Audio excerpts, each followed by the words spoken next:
అయోధ్యలో జరిగిన తర్వాత మాట్లాడాల్సినవన్నీ జరగబోతున్న దాని గురించి చర్చలు చేస్తున్నటువంటి వేళ దాంట్లో ఉన్నటువంటి వాస్తవాలు మరికొంతమంది చెప్పేటటువంటి ప్రయత్నం చేస్తున్నారు. వివాదాన్ని సద్దుమణిగేలా చేయటం, అట్లాగే హిందువుల్లో చీలిక రాకుండా చేసే ప్రయత్నం.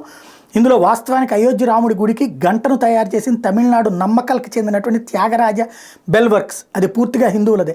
రాముడికి పరదాలు, దుస్తులు, చాదలు కుట్టింది అయోధ్యకి చెందిన శంకర్లాల్ మరియు భగవత్లాల్ సోదరులు. గత 40 ఏళ్లుగా వాళ్ళు రామకార్యానికి అంకితమయ్యారు.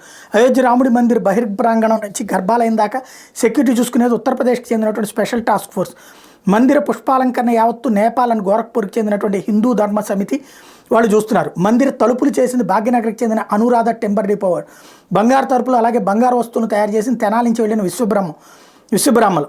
గర్భగుడిలో రామ విగ్రహం కింద ప్రతిష్ఠించిన రామయంత్రంకి జపతపాదులు చేసింది చీరాలకు చెందిన ఋషితుల్యులు శ్రీ అన్నదానం చిదంబర శాస్త్రి గారు. రాముడి పాదుకలు చేసింది భాగ్యనగర్కి చెందిన హిందూ భక్తులు. మందిర స్తంభాలు కొందరు ముస్లిం శిల్పులు చెక్కారు, దానిలో వాళ్లే ఉన్నారు.